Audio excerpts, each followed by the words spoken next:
नमस्कार दोस्तों, आप सभी का एचजीडी क्लासेस में स्वागत है। And in this video we are going to learn about work and energy. Work and energy both are strongly correlated with one another. Both have the same SI units and CGS units जैसे कि joule and अर्ग। and the work is the capacity to do work.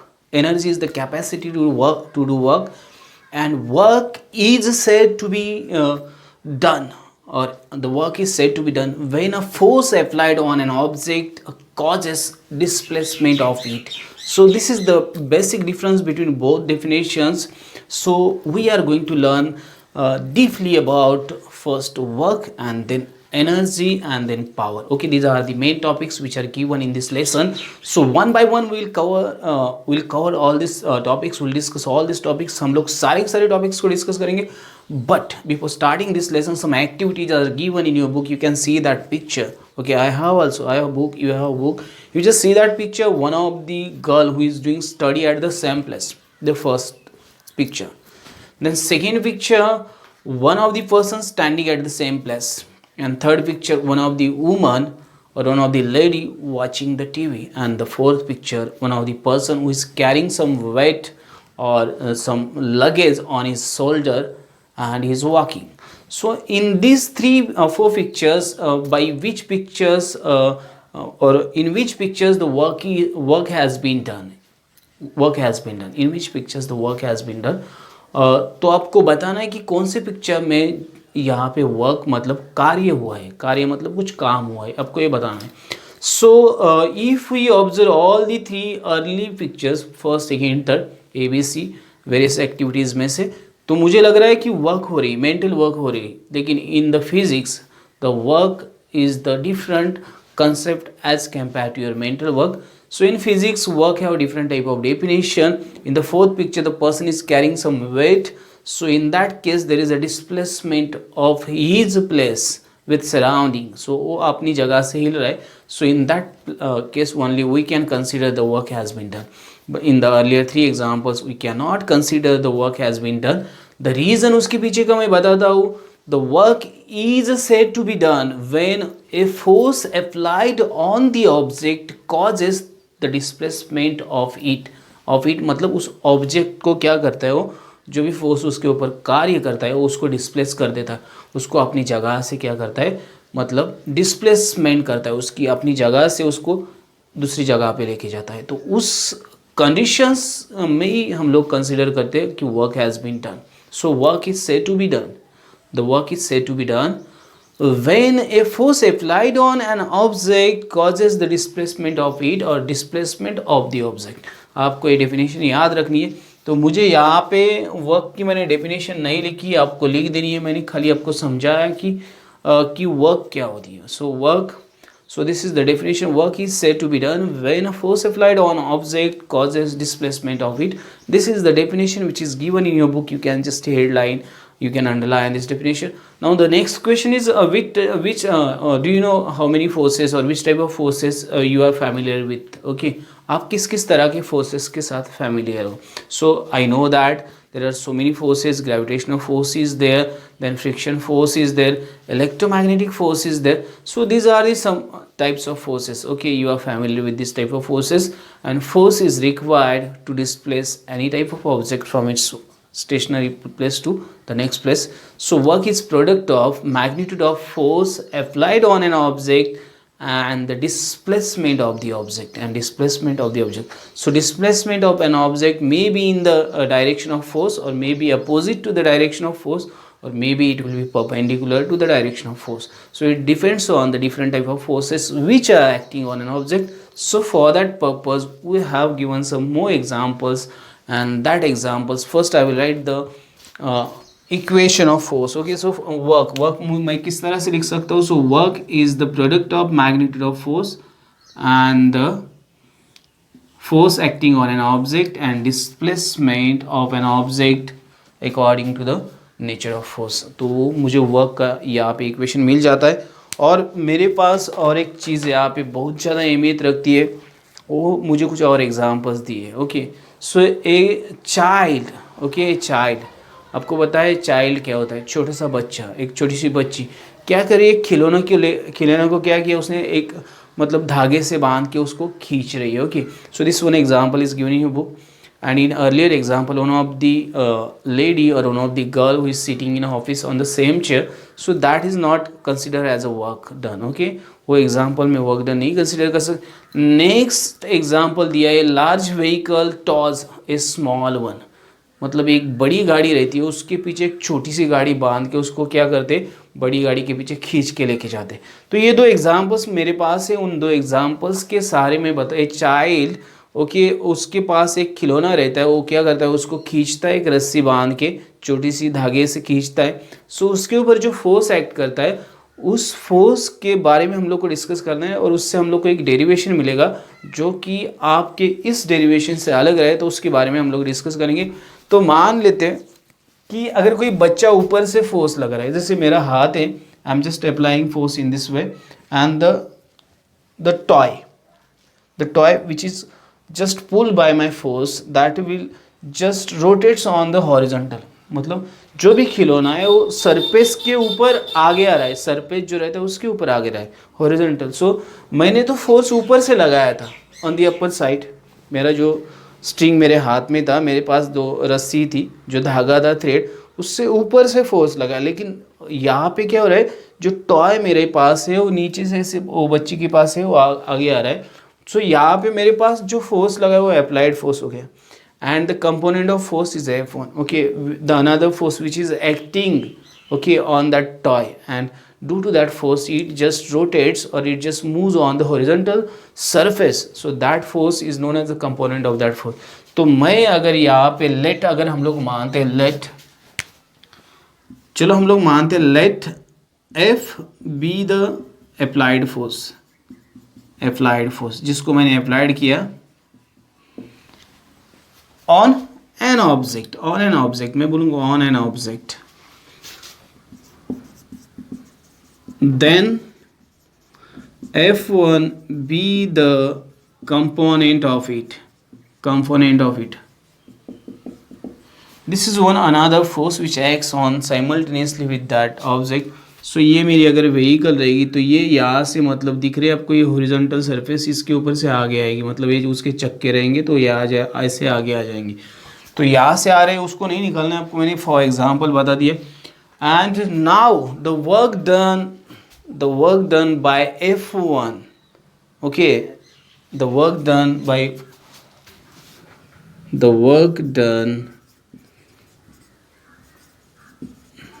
Bye F1 will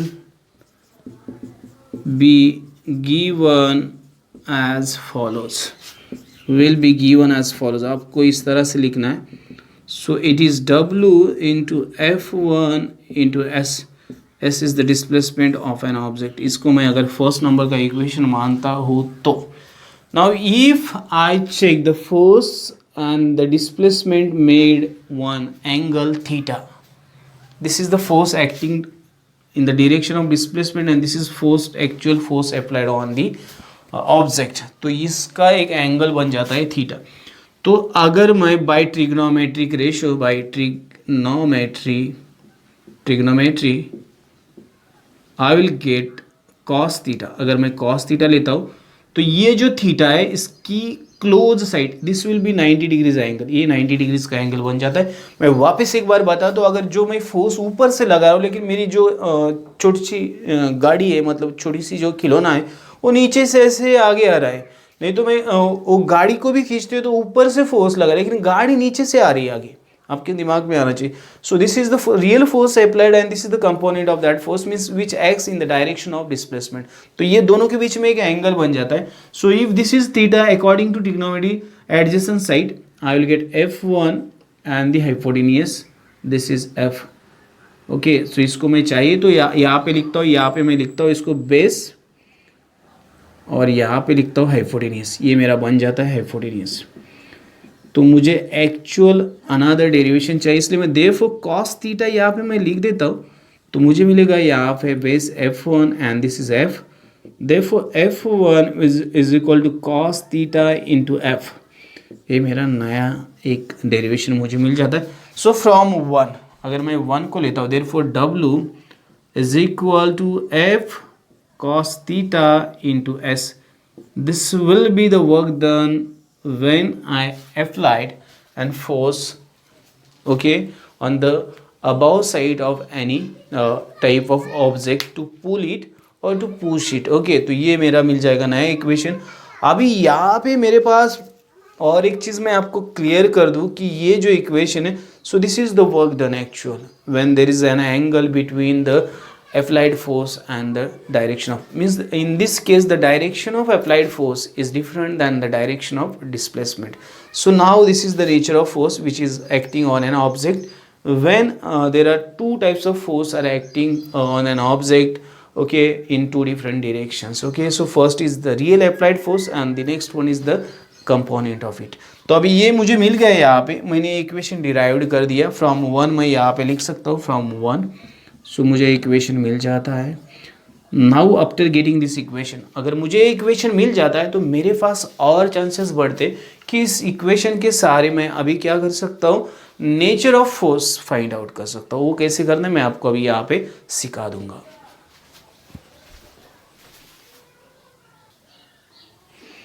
so we'll learn now about the nature of force. इसका मैंने title नहीं दिया था. This is force used for displacement. इसका title दे दो force use for displacement. So कौन सा एग्जैक्ट फोर्स यूज हुआ डिस्प्लेसमेंट के लिए? F1 ये फोर्स यूज हुआ, force use for displacement. Now this is one of the table which is given in your book also, you can check it. So theta 0 degree, 90 degree, 180 degree. So 0 degree cos 0 degree की value 1 है, cos 90 degree की value 0 है and cos 180 degree की value -1 है. तो इनको मैं इसमें पुट करता तो मुझे मिलेगा W, this will be 1, so F into S. Now W is equal to 0 because 0 this whole value become 0 and W is equal to -F into S. So now after this conclusion, I have to write the conclusion. I got this equation after putting this 1 at the place of cos theta, 0 at the place of cos theta and -1 at the place of cos theta. So in this case the work done is positive. In this case work done is 0 and in this case work done is negative. So positive work, negative work and 0 work done. I got this conclusion. Positive work done is positive, work done is 0 and work done is negative. Now what is the conclusion exactly? See, I will tell you. When the direction of force and displacement is same, यहाँ पे क्या है, when the direction of force and displacement is same direction है, यहाँ पे direction of force and displacement is same, the work done is positive. When the direction of force and displacement is perpendicular, क्या है यहाँ पे perpendicular direction है, so work done is 0. So work done is 0. And when the direction of force and the direction of displacement is opposite direction है, दोनों की भी opposite, then work done is negative. तो मुझे 3 टाइप के work पता है. So there are types of work. So first is positive work, second is negative work and third one is the 0 work. So we have to learn about this, but this is a short explanation which is given in your book also, you can check it and it is very easy. Once you just concentrated on the given content and अगर आप समझने की कोशिश करते हैं उसको तो आपको इजीली समझ में आ जाएगा. ओके, तो ये था मेरा कुछ अर्लियर पार्ट जिसको मैंने आपके साथ डिस्कस किया. Now we are going to discuss a remaining part of this lesson.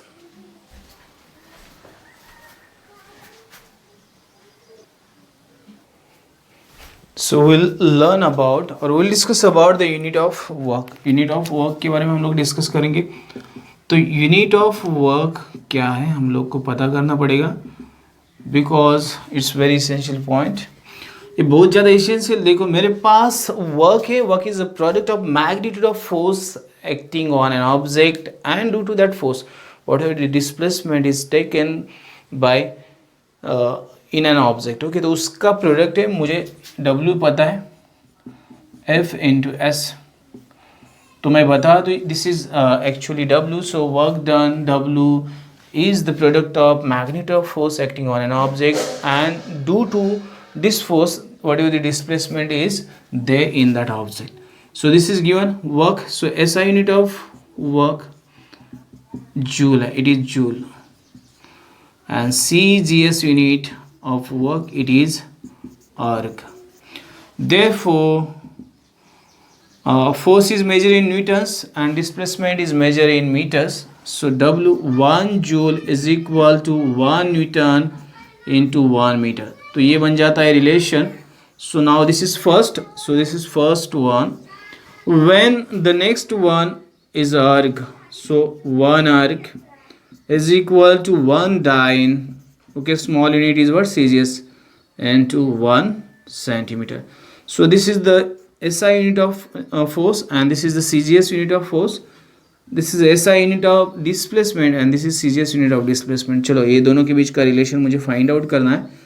So now I will do the next calculation. So I know that 1 Newton standard relation है 1 Newton. It is 1 Newton actually. 1 Newton is equal to 10 raised to 5 dyne. And 1 meter is equal to 10 raised to 2 centimeter. Therefore मैं क्या कर सकता हूँ 1 and 2 मेरा second है मान लो. So therefore 1 joule is equal to 10 raised to 5 dyne into 10 raised to 2 centimeter. Therefore 1 joule is equal to 10 raised to 7 dyne centimeter. What is dyne centimeter? तो dyne centimeter is equal to 1 arc. So 1 joule is equal to 10 raised to 7 arc. ये मेरा जो relation है joule और arc के बीच में, ये मैं इस तरह से निकाल सकता हूँ. तो ये बहुत ईजी है. आपको इसको किस तरह से कैलकुलेट करना है मैं बताता हूँ. Let F be the force acting on an object and the displacement in it is 1 metre.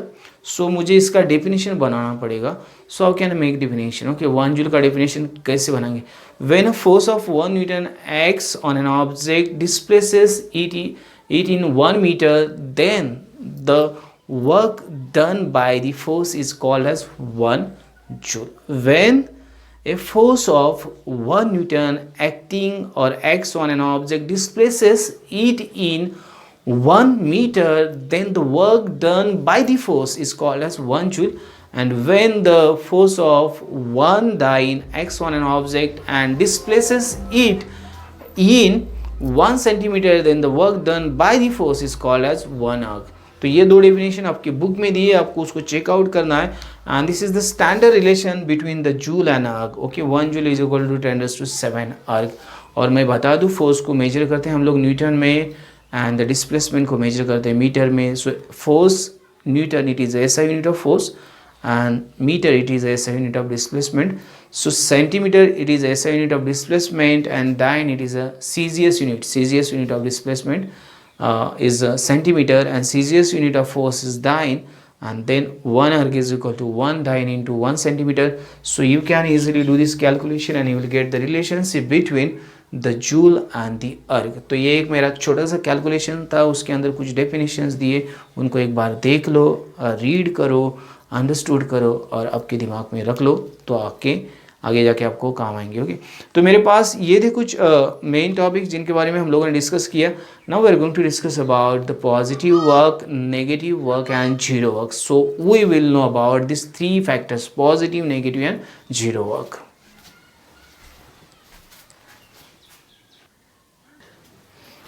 So we'll learn about the positive, negative and zero work. In which cases the positive work is done, in which cases the negative work is done, and in which cases the zero work is done. We are going to discuss this topic right now. तो हम लोग को बात करनी है. मेरे पास एक example के तौर पे आपकी बुक में this activity is given already. So one of the cup, I have to take one of the cup. मुझे कप लेना है, उसके बॉटम साइड के बीचों बीच एक होल बनाना है. Then I have to take a thread, उसको डबल करना है, उसके एक साइड को नॉट बनाना है, and I have to pass that thread from this hole of the cup in a such way that इतनी बड़ी नॉट बनाओ कि वो नॉट वो होल से बाहर ना निकल पाए. Then I have to take 2 nuts. Okay, nut लेना है मुझे, and I have to tie that 2 nuts to ends of this thread, and in this way I have to perform the activity 1 A B C. Okay, so in the first case, when I just tie 2 nuts to 2 ends of the thread, and when I just put one end in the cup and the another end below the table, then I will observe that this curve will move towards the below side of the table. तो यहाँ पे मुझे दिखाई देता है कि जो curve है मेरा नीचे की तरफ आने लगता है नट के weight, because gravitational force is acting on the nut and that nut gets attracted toward the surface of the ground और फ्लोर। ओके, और वो कप भी उसके साथ नीचे आता है। सो यहाँ पे मुझे एक बात, डिस्प्लेसमेंट, यहाँ पे कप आगे आ रहा है नीचे आ रहा है, मतलब the direction of displacement, direction of force and the direction of displacement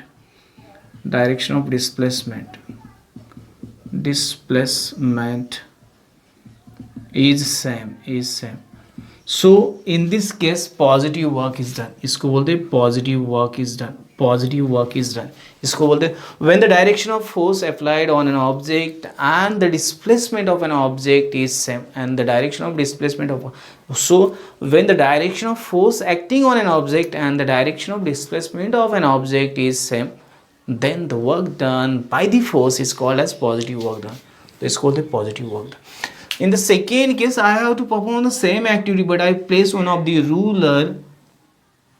okay, ruler क्या करता हूँ मैं यहाँ पे रख देता हूँ थ्रेड के बीचों बीच, मान लो आयन रूलर मैं रख देता हूँ। So what happen, this displacement automatically stop. क्या हो जाती है, वो डिस्प्लेस नहीं होता है, वो जगह पे रुक जाता है।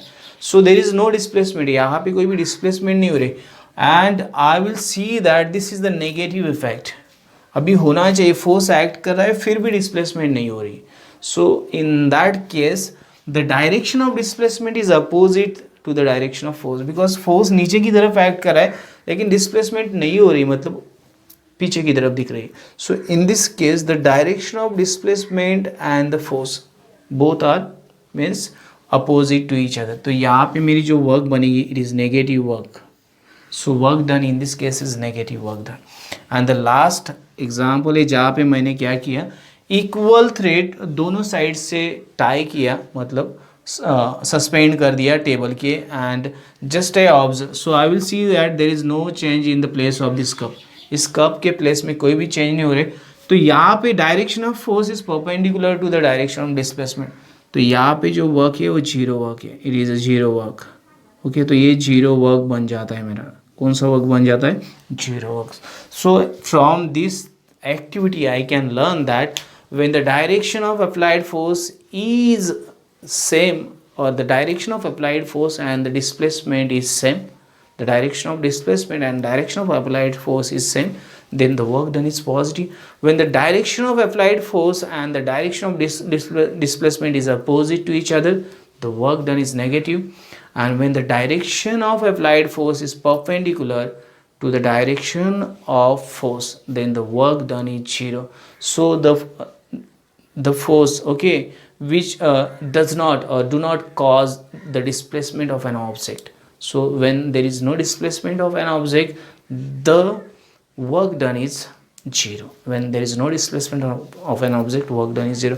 तो ये मेरा एक एग्जाम्पल था। मैं यहाँ पे नेक्स्ट एग्जाम्पल की तरफ बढ़ता हूँ जो आपको एग्जाम में भी आ सकता है, आपकी बुक में भी दिया है। When a satellite revolves in a fixed orbit around the earth, क्या कर रहा है, सैटेलाइट रिवॉल्व कर रहा है fix orbit around the earth, and the force acting on this satellite is gravitational force which is acts in a perpendicular direction on the satellite. Okay, so this is the center of radius, towards the center of radius of earth. Okay, it is acting toward the center of radius of earth, or this is mass point of earth, उसकी तरफ से act कर रहा है। But when it revolves, artificial satellite revolve करता है, so its direction is tangential direction. So ये direction है उसकी। सो यहाँ पे जो एंगल बनता है 90 डिग्री का बन जाता है। कौन सा एंगल बन जाता है? So force acting on an object and the direction of displacement makes an 90 degrees angle. At that time the work done by the force, which force? Gravitational force acts by the gravitational force of earth acts on the satellite is zero. तो इस case में जो force act कर रहा है satellite के ऊपर, जो ग्रेविटेशनल फोर्स, उसने जो वर्क किया है वो जीरो है, because I know that if the direction of the applied force is perpendicular to the direction of displacement of an object, then the work done is zero. तो ये मुझे कुछ एग्जाम्पल्स दिए, इनको मुझे पढ़ना है, मुझे समझ के लेना है. And I have to just remember all this things for my study purpose. और एक चीज़ बता दूँ, मेरे मतलब as per my knowledge, as per I have read from the book, तो आपको बताए the National Physical Laboratory, okay, which is situated in New Delhi, मतलब नई मुंबई में जो नेशनल फिजिकल लैबोरेटरी है, it is what is exactly the word is given, conceptualized in 1943, where the different scientists or different scholar students or different scholar persons who are doing PhD or research, they are just doing the study of different physical parameters, different physical quantities which will enhance your knowledge about the physics. तो यहाँ पे आप कभी भी जाना चाहो तो जा सकते हो. अगर आपको साइंस इंटरेस्टेड है, you can visit that place with the permission of the authorities, senior authorities, and you will learn some more things about the physical quantities. So this is the some information which is given in your book about the work. And now we are going to discuss about the energy के बारे में discuss करेंगे, deeply discuss करेंगे, and then we'll go to discuss about the power, and finally we will complete this session of the lesson, and then we'll solve the exercise of this lesson. So we'll discuss about the next topic, it's energy. Energy के बारे में discuss करेंगे हम लोग. Energy, what is mean of energy, तो मैं उसका definition आपको बता दूंगा, लेकिन मैं उसके पहले आपको बता दूं, the energy is very essential thing to perform the work. कोई भी काम करना है तो मुझे एनर्जी चाहिए. अगर मुझे कहीं पे चढ़ जाना है किसी माउंटेन के ऊपर, तो मुझे उसके लिए मेरी बॉडी के अंदर एनर्जी चाहिए. I will be very strong, then I can do that type of activity. Means I want to spend some energy to perform such type of activity. So first, energy, the capacity of a body to perform the work is called its energy. The capacity of a body to perform the work is called its energy. तो capacity रहती है, the capacity of the body, the capacity of the body, the capacity of the body to perform the work, the capacity of a body to perform work is called its energy. The capacity of body to perform work is called its energy. So कोई भी body रहेगी आपकी, तो उसके अंदर different type of energy, okay, उसके अंदर different type of energy रहेगी, उसका परफॉर्मेंस अलग अलग रहेगा, because it's depends on the energy which it has, okay. So now this is very important point. The capacity of a body to perform work is called its energy. Its energy means that particular body's energy. किसी भी person की energy, different person has different energy. So different object have different type of energy. So now there are two types of main energy types, you know that, okay. So I know that there are so many types actually, okay, like the electrical energy, then mechanical energy, then solar energy, then light energy, then sound energy. So these are the some types, but main types, the kinetic energy and the potential energy. So first we will learn about the kinetic energy. We will just learn how to derive the expression for the kinetic energy, and then we will learn about the potential energy, then we will learn about the free fall of the body, and finally we will learn about the power topic, and then we will complete this session. So let's now we are going to discuss about the kinetic energy of a body.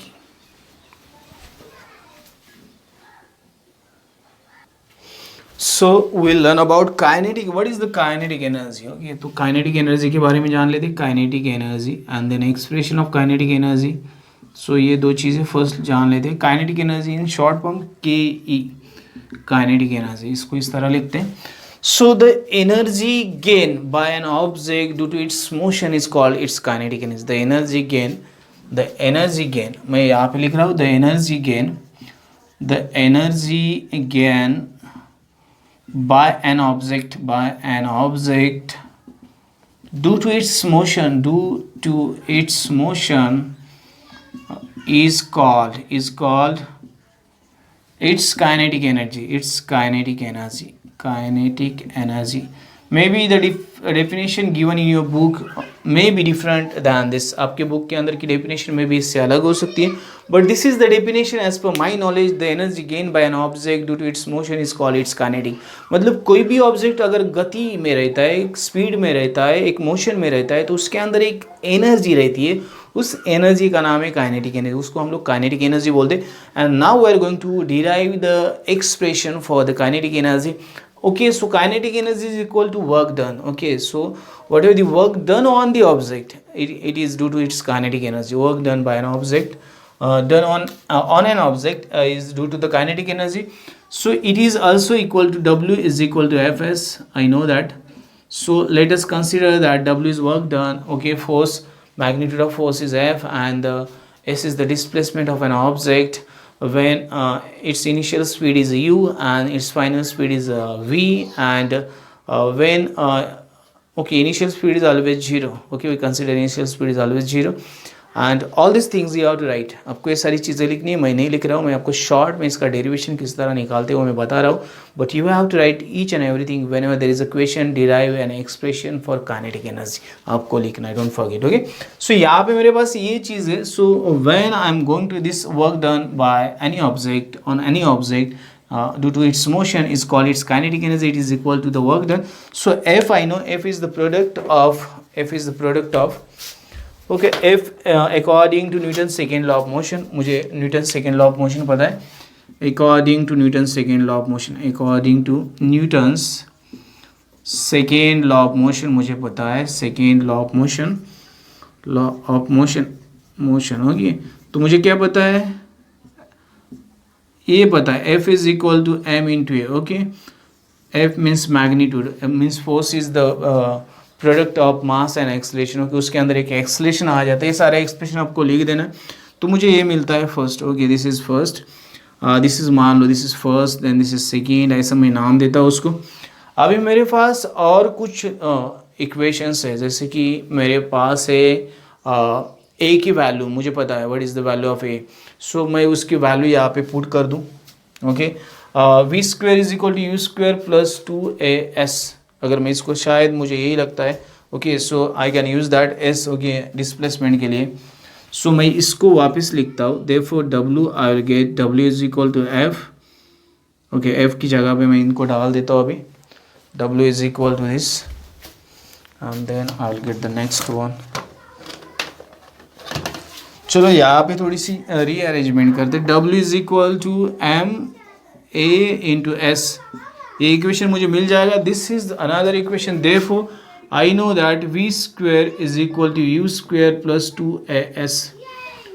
ये मेरा एक equation है. S no, this is not actually, this is third law. Actually मुझे use करना है यहाँ पे second law. So according to Newton second law of motion मेरे पास इक्वेशन था उसका S is equal to UT plus 1/2 AT square. ये मेरा एक इक्वेशन है, ताकि मैं सेकेंड लॉ को यूज़ कर रहा हूँ. AT स्क्वेयर बाद में मुझे फर्स्ट लॉ यूज़ करना है. Okay, so according to Newton's first law of motion equation, Newton's first law of motion का इक्वेशन ये, but u is equal to 0, initial velocity 0, therefore s is equal to 1/2 AT square. अगर मैं इसको ये equation में put करता हूँ, which equation, suppose this is equation number 3. So from equation 3, if I write, therefore W is equal to, I'll get M into A into this 1/2 into AT square. So this I will get 1/2 M in the bracket AT bracket square. Okay, ये मुझे मिल जाएगा नया equation, ताकि A का भी square मिलेगा, T का भी स्क्वायर, दोनों को अंदर डाल दो, उसका स्क्वायर कर दो, सेम रहेगा. सो this is suppose equation number 4. चलो इसको नाम आपको देना है, नाम तो आप दे दो, नहीं देना है तो मत दो. by Newton's first law of motion, Newton's first law of motion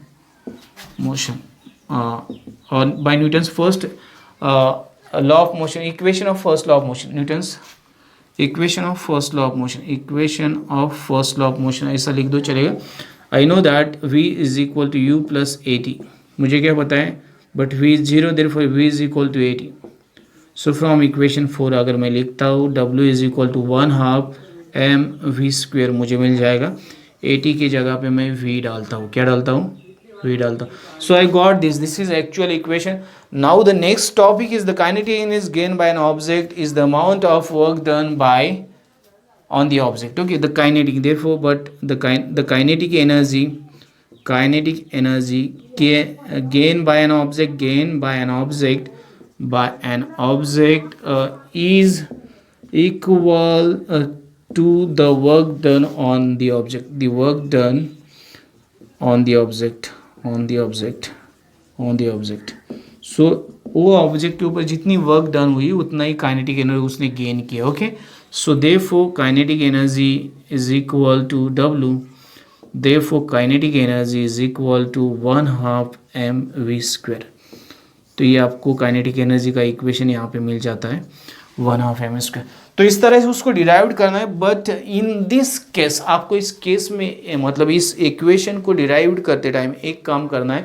whatever the parameters which are explained here, whatever the expression which is given in your book for the derivation of expression of kinetic energy, you have to just carry that all explanation here and you have to put that explanation at the particular place and then you have to write this equation like this. तो आपको इस equation को इस तरह लिखना है, पर उसका जो भी explanation दिया है words में, जो भी सेंटेंस में दिया है, आपको सारा का सारा एक्सप्लेनेशन इसमें इन्वॉल्व करके इसको डिराइव करना है.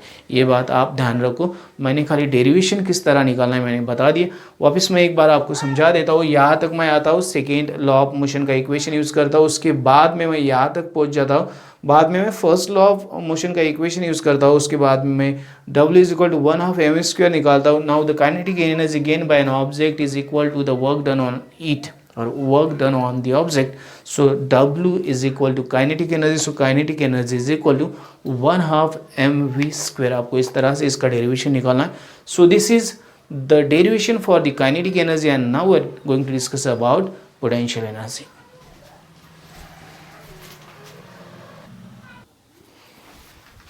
So we will learn about potential energy. मैं बता दूँ potential energy इसको मराठी में बोलते स्थितिज ऊर्जा. मतलब it's depends on the state of an object, it's depends on the position of an object. जो भी पोजिशन रहेगा, जो भी स्थिति रहेगी, जो भी उसकी स्टेट रहेगी, उसकी अवस्था रहेगी, उसके ऊपर ये पोटेंशियल एनर्जी डिपेंड्स करती है. And it depends on the matter और कंटेंट ऑफ एन ऑब्जेक्ट. कितना मैटर उस ऑब्जेक्ट के अंदर है, कितना उसका साइज है. So all this things decide the potential energy N object and it's height from the ground surface. Okay, तो ये सारी चीज़ें डिसाइड करती है potential energy. So the energy store in an object, the energy store in an object, the energy, मैं इसका definition यहाँ पे लिख देता हूँ. The energy stored in an object, the energy stored in an object due to its specific state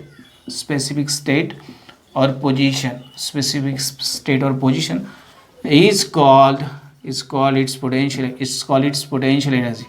is called its potential energy. Very simple. I'm just writing.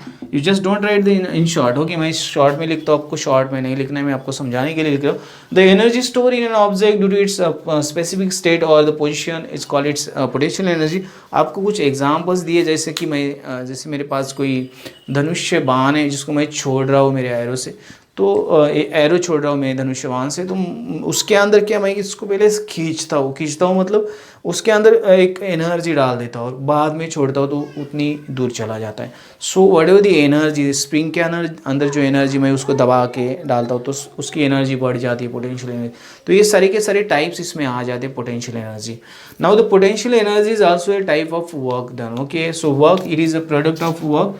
So work is the potential. So F into S ये मेरे पास आ जाएगा. So one thing I have to just keep in my mind that W is equal to F into S. Okay, W is equal to F into S. यहाँ पे जो force है मेरे पास वो रहेगा, मेरे पास F is equal to mg रहेगा, means mass and the acceleration due to gravity. मतलब एक ग्रेविटेशनल फोर्स रहेगा और S जो मेरा रहेगा it is equal to h, height of an object, at which height the object is present. So यहाँ पे मेरा जो W is equal to potential energy आ जाएगा. सो W मेरा पोटेंशियल एनर्जी जो है मेरा mgh इतना आ जाएगा. मतलब this is the expression for potential energy. So mass into acceleration due to gravity into the height of an object from the surface of earth और ग्राउंड सरफेस, उसका हाइट कितना है, this all things will decide the potential energy. So what is the displacement in the case of potential, मैंने कहाँ पे कोई चीज़ रखी है तो उसके अंदर कितनी पोटेंशियल एनर्जी रहेगी, तो उसकी हाइट डिसाइड करेंगे. हाइट मतलब ये एक लेंथ ही हो गया, तो इस डिस्प्लेसमेंट इसका वो अंतर हो गया कितने ऊपर उसको मैंने रखा है. सो ये सारी चीज़ें इस पोटेंशियल एनर्जी में आपको याद रखनी है. आपको just you have to keep in mind. And now we are going to discuss about the transformation of energy. Transformation of energy. So will discuss about transformation of energy. Transformation, अगर कोई भी energy रहेगी, transformation of energy, transformation of energy. Okay, so इसके बारे में discuss करते हैं. And then will discuss about law of conservation of energy. मेरे पास मान लो इलेक्ट्रिकल एनर्जी, तो इसको मैं किस किस फॉर्म में ट्रांसफॉर्म कर सकता हूँ. मैं हीट एनर्जी में ट्रांसफॉर्म कर सकता हूँ बाई गीज़र, यूजिंग गीज़र, और हीटर यूज कर सकता हूँ, आयन यूज कर सकता हूँ. Then I can transform it in the sound energy. Okay, I can use the microphones, or I can recharge my mobile, I can recharge my batteries, I can use the microphones, I can use the sounds. मैं sound system में इसका use कर सकता हूँ. Sound energy में. Then mechanical energy में इसका मैं यूज़ कर सकता हूँ. मैकेनिकल वर्क, कोई भी मैं फ़ैन चला सकता हूँ, मैकेनिकल एनर्जी. ओके, फ़ैन चला सकता हूँ, बैटरी चला सकता हूँ कोई भी, तो उसके ऊपर मैं इसका यूज़ कर सकता हूँ. Then I can run any means electric motor run कर सकता हूँ इसके ऊपर. सो मैकेनिकल एनर्जी, कोई भी कार्य मैं इससे कर सकता हूँ. Then I can just convert it into chemical energy. इसको आपको पता है जो बैटरीज रहती है, केमिकल बैटरीज, इनके अंदर मैं इसको स्टोर कर सकता हूँ.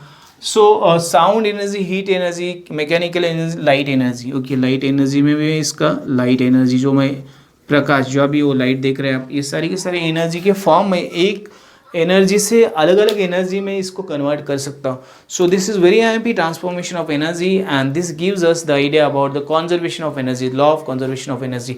सो energy can neither be created not be destroy. It can be transform from one form to another form like this, and the whole energy in the universe remains constant. ये कुछ आपको law of conservation of energy याद रखना है. The energy can neither be created nor be destroy. It can be transform from one form to another form, and the whole energy in the universe remains constant. So this is the law of conservation of energy, and this is one of the example for the law of conservation of energy. And now we are going to discuss about the free fall, and the energy the constant means the energy will remains constant at different height of an object. Okay, उसके अंदर जो भी energy रहती है, total energy, it remains constant, and this will give idea about the law of conservation of energy. So we are going to discuss about the free fall. हम लोग क्या करेंगे, फ्री फॉल को डिस्कस करेंगे. Maybe some voices are disturbing you or and me also, but I am just continuing this session because I have to complete this lesson in any way, and then we have to discuss about the exercise of this lesson, and finally we will complete this lesson, and then we will start the third lesson. मैं आपको बता दूं, मैं बहुत जल्दी आपके इस syllabus को कंप्लीट करने वाला हूँ. एज पर माई आइडियाज़ और as per my abilities I am trying to explain each and every concept, and I hope, मुझे लगता है कि आपको भी थोड़ा सा एफर्ट्स लेके इसको पढ़ना चाहिए, तो आपको भी समझ में आ जाएगा. सो will discuss about the free fall. मैं आपको फ्री फॉल, ये एक चीज़ डिस्कस करने के लिए, फ्री फॉल, उसके लिए मैंने डायग्राम निकाली है यहाँ पे फ्री फॉल के लिए.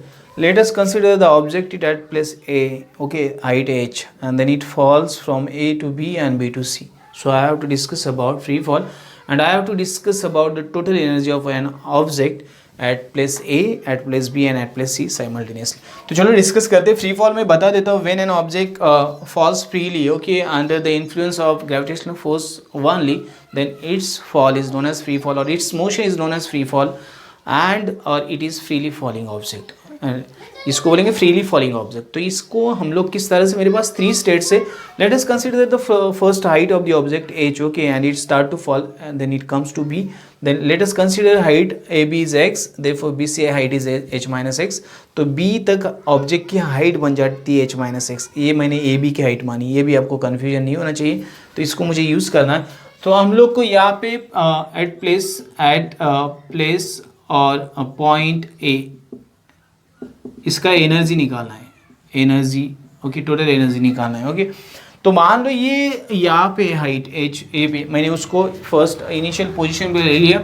सो इस इनिशियल एनर्जी जो रहती है, इनिशियल वेलोसिटी जो रहती है इसकी यहाँ पे ये रहेगी u, and the final velocity जो रहेगी आपकी final velocity v is equal to zero रहेगी। कुछ भी वेलोसिटी नहीं, इनिशियल वेलोसिटी ही रहेगी उसकी, तो फाइनल वेलोसिटी तो जीरो ही रहने वाली। ओके, तो उसका हाइट ऑब्वियसली हाइट तो मैं mgh है।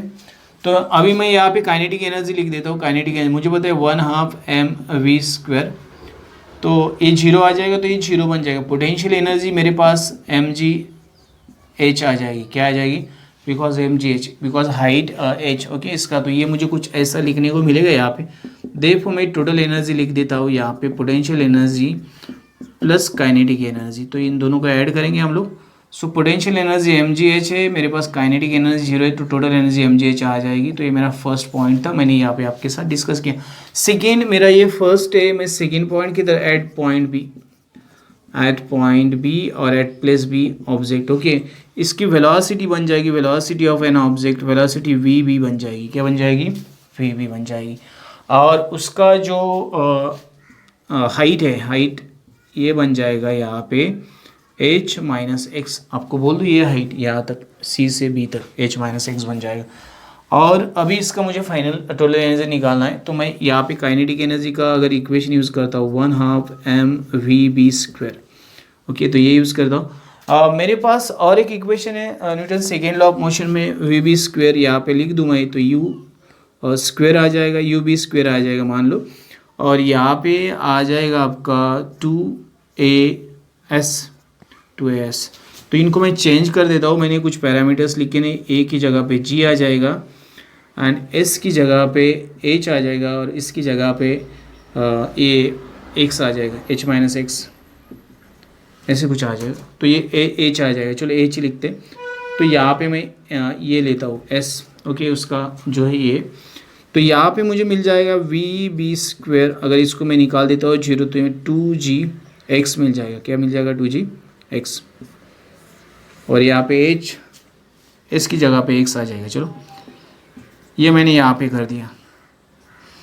तो अगर मैं इसमें डाल देता हूँ इसको, कहाँ पे? यहाँ पे डाल देता हूँ, तो 2gx s, I think it is correct, 2gx s 2gx v_b²।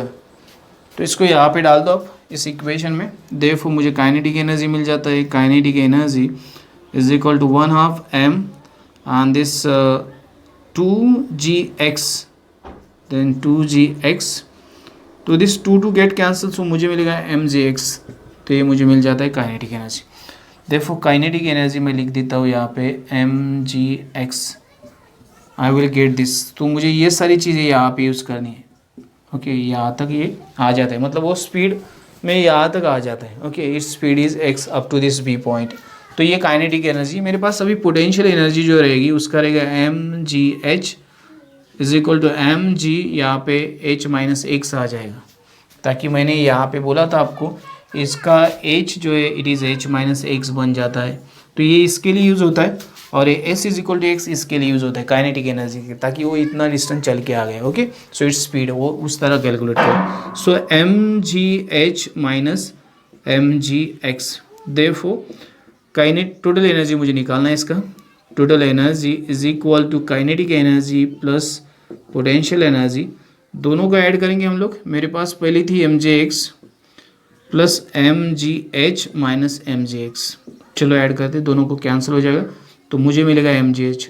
तो मेरा at point B also total energy जो है सेम रहेगा, ये पॉइंट सेकेंड रहेगा मेरा। ओके, मुझे 2 पॉइंट्स के लिए तो अभी यहाँ पे डेरिवेशन मिल गया। मुझे एट पॉइंट सी निकालना है, एट पॉइंट सी। तो मैं आपको सिंपली बता दूं, at point C the final velocity will be zero. तो काइनेटिक एनर्जी जीरो ही बन जाता है। ओके, या at point C final velocity will be means no, initial velocity will be zero. Okay, तो यहाँ पे एट पॉइंट बी मैं वापस वही इक्वेशन यूज़ करूँगा यहाँ पे। Kinetic energy okay same, okay potential energy will become zero. तो मुझे यहाँ पे same, okay second law of equation मैं यहाँ पे यूज़ करता हूँ, v² is equal to u² is equal to 0, 2g 2AS ये मेरे पास आ जाएगा। तो ये आएगा 2GH आ जाएगा। क्या आ जाएगा? 2GH। और इसको अगर मैं काइनेटिक एनर्जी के फॉर्मूला में डाल देता हूँ यहाँ पे, therefore kinetic energy is equal to 1/2 mvc²। So 1/2 m into ये ब्रैकेट में आएगा 2GH। Okay 2GH। तो H कहाँ से आएगा? ये H नहीं आएगा, H आता है SH, it is H given है। तो ये 2 कैंसिल हो जाएगा वापस, तो ये बनेगा mgh। और ये mgh ही मुझे चाहिए एक्चुअली। यहाँ पे kinetic energy, potential energy at the surface of earth will be 0। तो ये मेरा आएगा टोटल एनर्जी mgh। तो इस तरह से आपको करना है। थोड़ा सा कन्फ्यूजन लगता है इसमें, थोड़ा सा मतलब अभी मैं जब कर रहा था तो मुझे भी थोड़ा लगा, but if you do the proper practice to derive these equations at point A, B and C, then you can easily do this. And whatever the parameters you have to exchange in the case of first kinetic energy equation, and we have to use the second law of motion equation, Newton's equation of second law of motion, Newton's equation of second law of motion। यहाँ पे भी वही use करना है। तो आपका जो confusion है पूरा दूर हो जाएगा। आपको क्या करना है, आपको कौन से पैरामीटर्स को चेंज करना है, आपको किस तरह टोटल एनर्जी दिखाना है, remains constant. So at every point the potential energy और the total energy of an object remains constant. यही मुझे इससे सीखना है, बाकी और कुछ भी इसमें नहीं सीखना है। So this is the derivation for free fall and the total energy of an object at different points और different places from the surface of earth और from the ground surface. Okay, तो कहाँ पे भी लेके जाओ उसका जो total energy remains constant. So energy जो है कांस्टेंट ही रहेगा, ये मुझे इसमें दिखाना है। और इसके लिए मुझे थोड़े से एफर्ट्स की ज़रूरत है जो मैंने यहाँ पे आपके सामने किए। उसी तरह आपको जो जो पैरामीटर्स को चेंज करना है वो सीख लो। अगर फिर भी कोई दिक्कत लगे, फिर भी कोई डाउट रहे आपके दिल में, तो बेशक आप कमेंट्स करके बताना। मैं इस टॉपिक के लिए अलग से वीडियो आपको अपलोड करके दूंगा। So this is the one of the point and now there is one last point is remaining, it's power मतलब पावर क्या होती है उसके बारे में डिस्कस करेंगे and then will complete this session.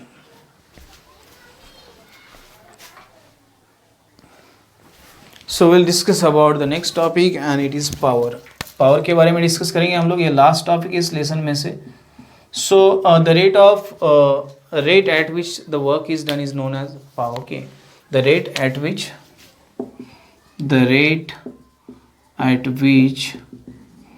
work is done okay is called power। Okay, is called the rate at which work is done is called power। So W upon T, okay sorry, work is W upon T, तो P is equal to W upon D. इस तरह ये power का equation आ जाता है। तो मैं इसको बोल सकता हूँ work per unit time, the rate of work per unit time is called the power. The rate of work per unit time is called its power, ऐसे भी बोल सकता हूँ मैं। सो ये अभी मुझे इसका इक्वेशन, सो P power, okay so power जो है मेरी यहाँ पे हम लोग कैसे वैट में कैलकुलेट करते हैं। Watt power is measure in, so 1 watt is equal to 1 joule upon 1 second। ये इक्वेशन बन जाता है मेरा 1 watt is equal to 1 joule upon 1 second। मान लो इक्वेशन 1 है मेरा, तो ये जो इक्वेशन है watt is the unit of power। अभी कमर्शियल सेक्टर रहेगा तो वहाँ पे हॉर्स पावर यूज़ करते हैं। क्या करते हैं? Horse power. So 1 horse power is equal to 746 watt, ये उसका रिलेशन है। 1 horse power is equal to 746 watt, ये उसका रिलेशन है। Industrial sector and commercial sector, okay commercial sector में एंड होम मतलब जैसे कि घरगुत हम लोग बोलते हैं, जैसे घर पे, मतलब उसका एक नाम दिया यहाँ पे आपको, जैसे कि domestic purposes. Okay, commercial and domestic purposes, kilo वाट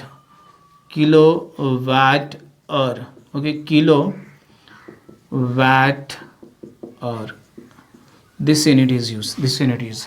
तो मुझे 1 किलो वाट, और इसको अगर यहाँ पे सॉल्व कर देना है तो मुझे 1 किलो वाट का आता है 1000 वाट, 1 किलो वाट का आता है 1000 वाट, और 1 आवर्स का आता है 3600 सेकेंड्स आता है। क्या आता है? 3600 सेकेंड। तो अगर मैं यहाँ पे मैंने जो इक्वेशन लिखा था, so 1 watt is equal to 1 joule upon 1 second, so 1 joule is equal to 1 watt into 1 second. So इसको मैं इस तरह लिखता हूँ, 1 joule is equal to 1 watt into second, ये भी मैं इसको यहाँ लिख सकता हूँ। 1, ये 1 है, आप समझ के लेना, इट इज़ 1, ये 1 है मेरा, इसको थोड़ा सा समझ के ले लो आप। Okay, so I will get this 3.6, ये 3 जीरोज है, यहाँ की कुछ डिजिट्स को मैं 10⁶ आ जाएगा। देखो 3 मतलब ये this 3 and this 3, okay, so 3 3 6 10⁶, okay, ये दिस 3 एंड दिस 3 3 10⁶, यहाँ पे वैट सेकेंड, सो ये आएगा 3.6 इंटू 10⁶ जूल। ये 1 किलो वैट आवर का अगर मैं जूल में कन्वर्ट करता हूँ तो इतना जूल आ जाएगा। So it is known as 1 unit, इसको ही बोलते हैं हम लोग 1 यूनिट, इसको बोलते हैं 1 यूनिट। सो इसका जो वैल्यू है, अगर मुझे किसी भी चीज़ का पावर अगर कैलकुलेट करना है और मुझे उसके यूनिट्स निकालने हैं, तो मुझे ये जो वैल्यू मिला है 3.6 इंटू 10⁶ जूल, इससे उसको डिवाइड करना पड़ेगा, तो मुझे एग्जैक्ट नंबर ऑफ यूनिट्स मिल जाएगा, how many units are utilize to do such type of work, electric power. Okay, तो ये इस तरह के कुछ इक्वेशंस आपको पावर में मिल जाएंगे, जिसका वैट है किलो वैट हॉर्स पावर हम लोग यहाँ पे यूज़ करते हैं। इंडस्ट्रियल सेक्टर के लिए हॉर्स पावर यूज़ करते हैं हम लोग। ओके, कमर्शियल सेक्टर के लिए इंडस्ट्रियल सेक्टर और इंडस्ट्रियल फील्ड बोल सकते हैं for industrial companies. Okay, industries के लिए watt it is given in the honour of scientist. Okay, so scientist James Watt, okay, जिन्होंने फर्स्ट इंजन डेवलप किया था। Okay, so in his honour this power unit, और ये power का जो unit है उनके हॉनर में दिया है वैट। ओके, जेम्स वैट के उनके हॉनर। तो ये था मेरा लास्ट टॉपिक जिसको मैंने आपके साथ डिस्कस किया, और यहाँ पे लेसन खत्म होता है। I have try to discuss this lesson in short with the short explanation, और उसके डेरिवेशन मैंने जो भी लिखे उनको आपको लेंथी करके लिखना है, उनमें जो भी वर्ड्स की ज़रूरत है, सेंटेंस की ज़रूरत है, उनको ऐड करके आप डिराइव कर दो।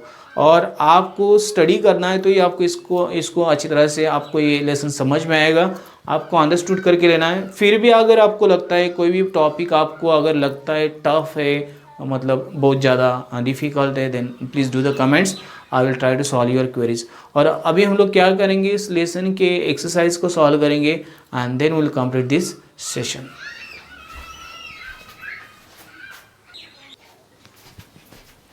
सो will discuss about the exercise of work and energy. मैं शॉर्टली आपको बता दूं किस तरह से क्वेश्चन सॉल्व करने हैं। मैं न्यूमेरिकल्स आपको सॉल्व करके दिखाऊंगा, but other questions I am going to explain orally. Okay, explain the difference between the potential energy and kinetic energy. You know that potential energy is the energy stored in an object due to its specific position or state, and the kinetic energy, the energy gained by an object due to its motion, is called its kinetic energy. So you should know kinetic energy remains in the same form. Potential energy has different type of forms, like the gravitational potential energy. इस तरह के अलग अलग form उसके अंदर होते हैं, वो आपको चेक आउट करना है। Derive the formula for kinetic energy of an object of mass m and moving with velocity v। जो हम लोगों ने काइनेटिक एनर्जी का एक्सप्रेशन डिराइव किया था, same expression you have to write in this case. Prove that the kinetic energy of freely falling object on reaching the ground is nothing but the transformation of its initial potential। जो हम लोगों ने देखा था free fall का equation, जो 3 stages मैंने देखे थे ABC, उसको यहाँ पे लिख देना है। Determine the amount of work done when an object is displaced at an angle 30 degree. So मैं यहाँ पे आपको एक सजेशन दूंगा कि मेरे पास एक फॉर्मूला है वर्क डन का, W is equal to F cos theta into S। तो यहाँ पे थीटा 30 डिग्री दिया है, तो F cos 30 degree into S, तो F इंटू एस इंटू √3/2, ताकि cos 30 डिग्री जो है cos 30 degree it is equal to √3/2। इसका वैल्यू यहाँ पे पुट कर दो, ये आपको इक्वेशन मिल जाएगा, इसको यहाँ पे लिख देना है। So if an object has zero momentum, does it have kinetic energy? Explain your answer. Yes, it does not have any kinetic energy because its momentum is zero. Then the whole kinetic energy equation becomes zero. कैसे बनता है, इसके लिए आपको मैं बता दूँ, 1/2 मेरे पास रहता है, काइनेटिक एनर्जी रहती है 1/2 इंटू mv²। अगर मैं इसको m से मल्टीप्लाई करता हूँ तो 1/2 m²v² अपॉन m आ जाएगा। अभी मेरे पास 1/2 यहाँ पे p² अपॉन m आता है, ताकि मेरे पास यहाँ पे मोमेंटम जो रहता है m इंटू वी रहता है। Okay, so it becomes 0। अगर मैं इसको ले लेता हूँ 1/2 0 अपॉन m, तो ये पूरा 0 बन जाएगा equation. So kinetic energy will be 0 in that case. Okay, उस केस में काइनेटिक एनर्जी 0 बन जाएगा।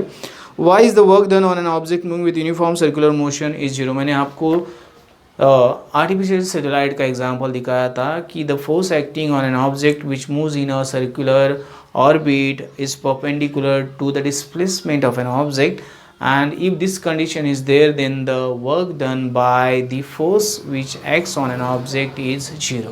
तो ये आपको लिख देना. So this is the first question I have discussed with you. Now move towards the second question.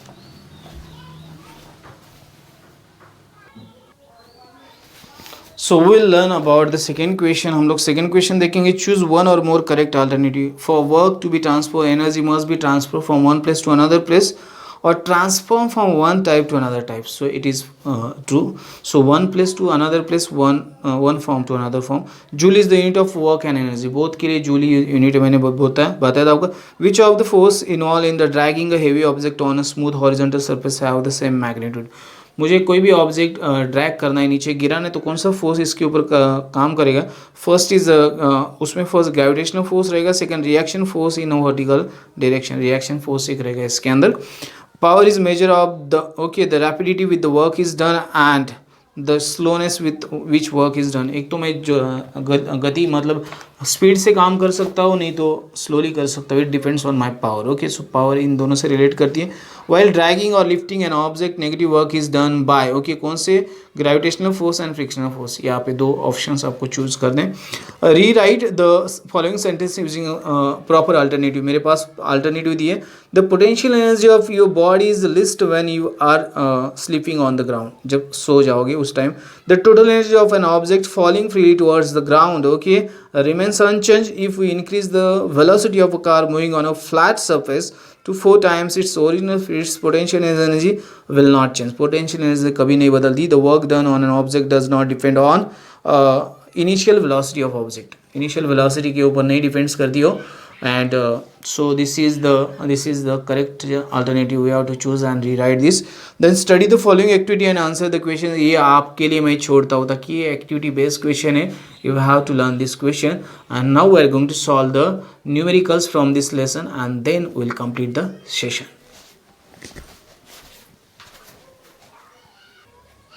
So we will solve the numericals of this lesson. First numerical: an electric pump has 2 kilowatt power. How much water will be the pump will lift every minute to a height of 10 meters. जो मैं इसको given first लिख देता हूँ. Given solution के यहाँ से solution start होता है. गिवन में मैं लिखता हूँ P is given 2 kilowatt, so it is 20,000 watt. Okay. Then मुझे दिए यहाँ पे T दिया है, टाइम दिया है, it is 1 minute, so it will be 60 seconds. Then I have given H is given, it is 10 meter. G is not given, it is a constant 9.8 meter per second square. Acceleration due to gravity. और मुझे यहाँ पे निकालना है W. Okay, W निकालना है. So what W? No, it is I think यहाँ पे मुझे M निकालना है. Sorry, it is M. मास निकालना है. मास मतलब यहाँ पे how much water will be left ये निकालना है. तो मेरे पास फॉर्मूला है PW/T. ये मेरे पास फॉर्मूला है. अगर मैं इसको लिखता हूँ mgh, एट सर्टन हाइट मुझे लेके जाना है, तो mgh लगेगा यहाँ पे. एक्सेलरेशन ड्यू टू ग्रेविटी उसके साथ काम करेगा और यहाँ पे आएगा T. सो मेरा ये जो इक्वेशन तो m इज इक्वल टू बनेगा P into T upon M into G into H. इसको रीअरेंज कर दो आप, इसको और इसको रीअरेंज करो. तो आपको P दिया है 20,000 वाट एंड T दिया है 60 सेकेंड्स एंड G मेरे पास 9.8 है और मेरे पास ये 10 है. सो ये मेरे बनेगा 612 बनेगा, तो 12 मीन्स 12,000 बनेगा और ये 98 बनेगा. तो इससे डिवाइड करेंगे हम लोग. तो डिवाइड करना 98 1 ज़ा 98 आ जाएगा. तो चलो 98 माइनस कर दिए तो मेरे पास बचते 22 और इसके ऊपर जो 92 आ जाएगा. 98 इंटू 98 तो क्या बनता है देखो, 98 इंटू 2 करो 6 1 एंड 9, 196 माइनस कर दो इससे तो मुझे मिलेगा 4, कैरी 1 किया मैंने 24 मिलेगा. तो इसके ऊपर वापस 0 आएगा. सो वापस 2 आएगा तो यहाँ से वापस 196 माइनस कर दो तो 4 आएगा. कैरी 1 किया मैंने यहाँ पे 444 आएगा, 0 आ जाएगा तो ये 4 आ जाएगा. सो ये आएगा in okay mass it is in kg I think, approximately kg, it is in kg. तो इतना मतलब वाटर लिफ्ट हो जाएगा. सो इट इज़ अप्रॉक्सीमेटली, इसके आगे भी हो सकता है अप्रॉक्सीमेटली. इसको लीटर्स में कन्वर्ट करना चाहते हो तो कर दो. इसका आंसर आई थिंक 224.5 kg दिया है. सो इसके आगे 0.5 आ जाएगा, आपको करना है तो कर लो. So this is the solution for the first problem. आपको इस तरह से लिखना है, ये फॉर्मूला है इसका, यहाँ पे फॉर्मूला लिख दो आप और बाद में इसको सॉल्व कर दो. फॉर्मूला लिख दो एक and then you solve. This is given, this is formula and this is the calculation. तो आपको इस तरह इसको कैलकुलेट कर देना है. तो ये था मेरा प्रॉब्लम नंबर 1 जिसको मैंने आपके साथ डिस्कस कर दिया. Remaining problems you have to solve yourself. अभी मेरे पास if a 100 watt iron, okay electric iron यहाँ पे वर्ड है, मैंने नहीं लिखा इलेक्ट्रिक आयन. तो इसका सोल्यूशन मैं लिख रहा हूँ. गिवन में मैं फर्स्ट लिखता हूँ यहाँ पे. ओके पी इज़ गिवन, कितना दिया है 1200 वाट, ये दिया है मेरे पास. देन 1200 वाट का डब्ल्यू लिख देते हम W. Then daily use for 30 minutes. So T is given 30 minutes. So it will be 30 into 60. So 800 seconds per day. ये पर डे मेरा. ओके मेरे पास 30 डेज है. For 30 days t is equal to 30 into 1800. तो 18 तो ये आएगा 54000 seconds आ जाएगा. तो इतना आ जाएगा ओके फॉर 30 डेज. अभी how much total electricity is consume okay in month of April. Day 30 रहते हैं मुझे, मेरे पास फॉर्मूला यहाँ पे P is equal to W upon T. Okay तो यहाँ पे भी मुझे वर्क ही कैलकुलेट करना है. तो वर्क आएगा मेरा P इंटू टी. तो ये जो भी आएगा मुझे लिख देना है यहाँ पे 1200 इंटू ए दिस 54000. तो इसको कैलकुलेट करते हैं हम लोग. 54 इंटू 12 कर देते हैं. सो 12 4 ज़ा 48, 4 बचेगा, 12 5 ज़ा 60 एंड 64. तो ये आएगा मेरा यहाँ पे 648 एंड इसके ऊपर ये 5 जीरोज़ आ जाएंगे. कितने जीरोज़ 5. तो चलो इसको मैं शॉर्ट करता हूँ. 6.12 और 7 48 इंटू 10⁻⁷ और ये जूल में आ जाएगा. क्या आ जाएगा. Now I have to find the okay next मुझे क्या करना है. सो यूनिट निकालना है. Therefore how much electricity is consume. Okay the electricity consume ये निकाल देना है मुझे. Is equal to this 6.48 into 10⁻⁷ joule upon मुझे पड़ता है 3.6 इंटू 10⁻⁶. तो चलो यहाँ पे 3 2 आएगा, अप्रोक्सीमेटली 2 आ जाएगा.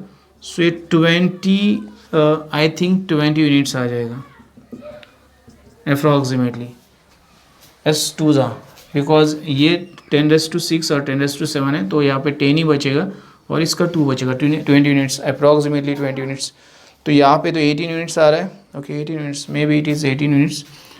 3 1 ज़ा 3. ओके इसको कर देते हैं हम लोग 3 ओके इसको क्या करते हैं हम लोग 1 सेकेंड इसको कैलकुलेट करेंगे हम लोग. तो इसको मैं ना 648 इंटू 10⁻² क्या करता हूँ, इसको 648 कर देता हूँ.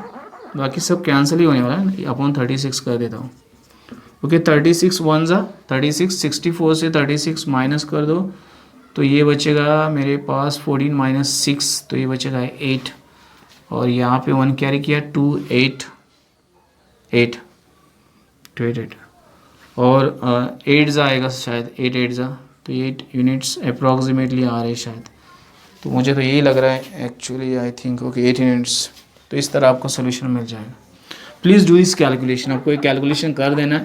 थोड़ा सा कैलकुलेशन आप कर दो, आपको मतलब ये मिल जाएगा. और ये भी कैलकुलेशन चेक करो सही है क्या नहीं, इट इज़ करेक्ट और not. You should check it. I think it is correct. And do this calculation 18 units. So the electricity consumed is 18 units in this because work done you have to calculate and then you have to divide 3.6 into 10⁻⁶. एक unit रहता है. So divide by 1 unit. So you'll get the number of units consumed in the month of April. Okay full month of April by your electric iron. तो ये आपको मिल जाएगा. तो ये मेरा क्वेश्चन नंबर था A और ये था B. दोनों को मैंने यहाँ पे आपके साथ डिस्कस किया है. But you try at your best to solve these questions. So now we are going to discuss remaining questions of this lesson.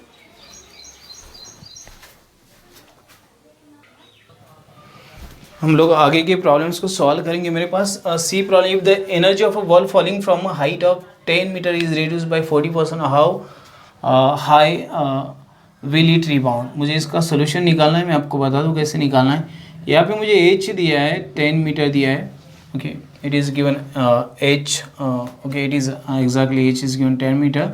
उसका जो हाइट है मुझे दिया है, okay, I think it is correct, H is 10 meter, okay. So S, it is H1 actually first height, okay. So rebound height निकालना मुझे, H2 निकालना है, okay.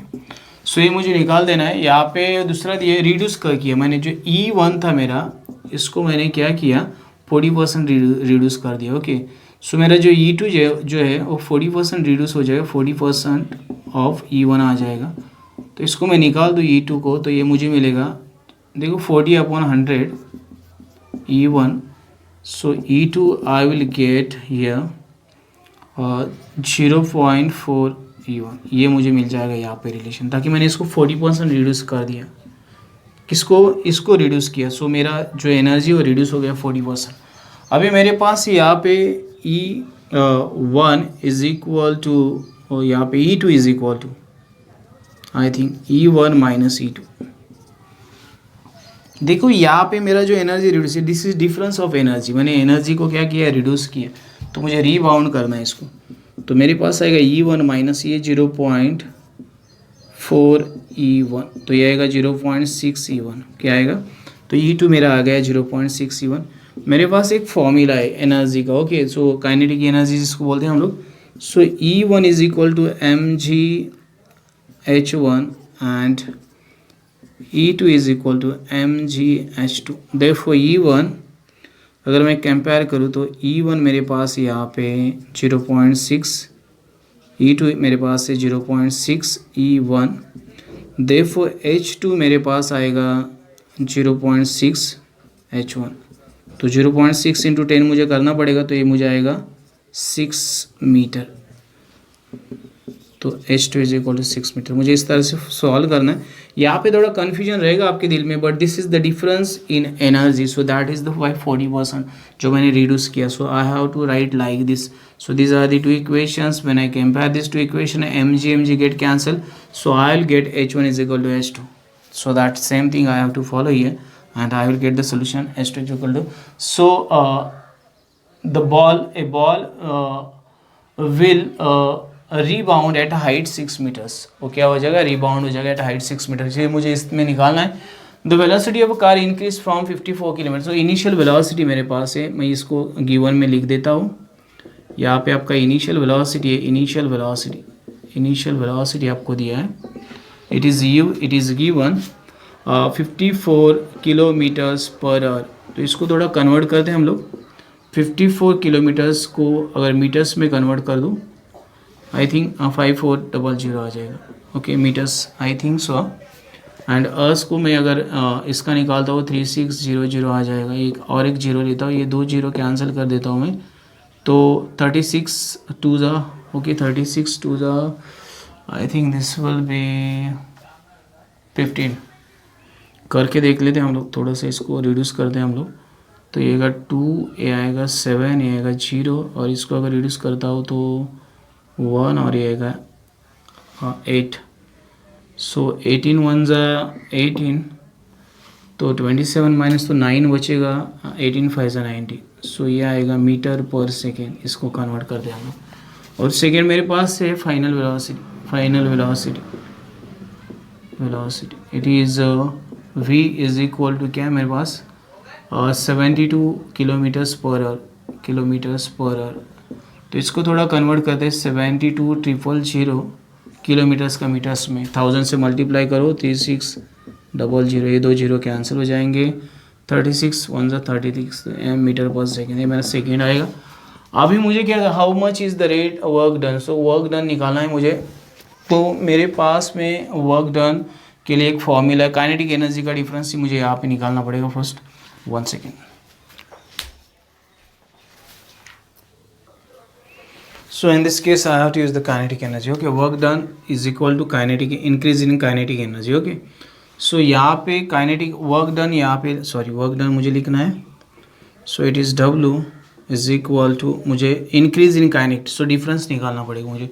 फाइनल काइनेटिक है 1/mv² माइनस 1/2 mu², ये मुझे यहाँ पे निकालना पड़ेगा। तो चलो इसको निकालते हैं हम लोग। 1/2 m मेरे पास ऐसे रहेगा, v² माइनस u² मुझे यहाँ पे निकालना पड़ेगा। सो 1 इंटू, मेरे पास इसका वैल्यू m का दिया तो मैंने लिखा नहीं, मुझे लिखना चाहिए था 1500 kg। So it is 1500 kg। v² minus u², okay, इसके लिए मुझे थोड़ा सा डाउट है। v² minus u², I think okay square ही करना पड़ेगा इसका। चलो स्क्वायर करते हैं हम लोग। तो मेरे पास कौन सा 20 का स्क्वायर है यहाँ पे, शायद 20² माइनस 15² कर देंगे हम लोग। सो जो भी आएगा इसको मैं 7500 कर देता हूँ, ओके। और यहाँ पे मेरा आएगा 400 माइनस 225। तो चलो ये आएगा 7500 इंटू ये बनेगा मेरा 175। तो इनको कैलकुलेट करना पड़ेगा। 175 इंटू 75, 5 5 ज़ा 25, 2 कैरी 5, 7 ज़ा 35, 37, 3 कैरी, 5 1 ज़ा 5, 8 and take 5 7 ज़ा 35, 3 कैरी, 7 7 ज़ा 39 and 3 52, 5 कैरी करो, 5 7 ज़ा 7 1 ज़ा 7 and 5, ओके 12। तो मेरा 5 आएगा यहाँ पे आएगा 2 कैरी, 1 आएगा यहाँ पे, वापस 1 कैरी 3 आएगा, ये इतना आ जाएगा। सो 131250 जूल आ जाएगा ये। Work done is what. So यहाँ पे फॉर्मूला यूज़ है increase in kinetic energy use करना। तो how much is the work done if the mass of the car is, okay. So if I increase the velocity of an car by this rate, then the work done is equal to this 13125 means 13,25,500 joule, इतना work done हो जाएगा उससे। तो ये था मेरा एक fourth question जिसको मैंने सॉल्व किया है। आपको थोड़ा सा मतलब इसमें एफर्ट्स देना है। You have to just try to solve this question by yourself, you have to apply your own skill and please do that thing. आपको ये करना है तो आपको आ जाएगा, ओके। तो ये मेरा क्वेश्चन नंबर सी था। ये क्वेश्चन नंबर डी मैंने सॉल्व कर दिया। अभी हम लोग लास्ट क्वेश्चन सॉल्व करते हैं and then will wind up this session and in the next video will discuss about the current electricity के बारे में हम डिस्कस करेंगे and that lesson is very amazing और वेरी इंटरेस्टिंग। अभी बाकी जितने भी लेसन है बहुत ज़्यादा इंटरेस्टिंग है and will discuss that all lessons very briefly with each and every point. So keep watching. मैं आपसे बोलूँगा कि आप देखते रहो, कमेंट्स करते रहो, आप मतलब चैनल को सब्सक्राइब कर दो और आपकी क्वेरीज को हमेशा मेरे साथ शेयर करो। हम लोग लाइव सेशन लेने की कोशिश करेंगे। So now we are going to discuss about the last problem of this exercise.